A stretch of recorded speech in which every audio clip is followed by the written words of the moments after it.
Hi guys, welcome back to my YouTube channel. So for today's video, ituturo ko sa inyo paano mag-create ng account sa SoundCloud. So let's do it.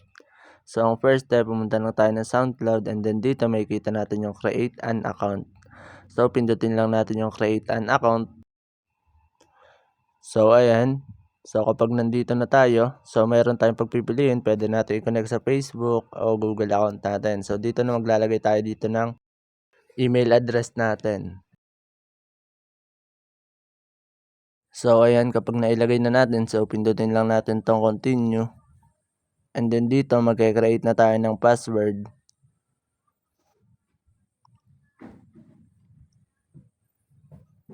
So ayan.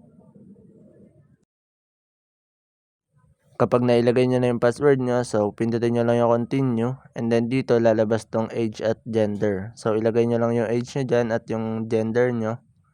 And then pindutin nyo yung continue.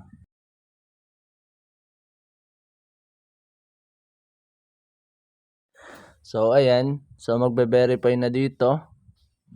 So antayin nyo lang yan. And then dito na ilagay nyo na naman yung mga so i-continue nyo lang at magsa-sign in na kayo.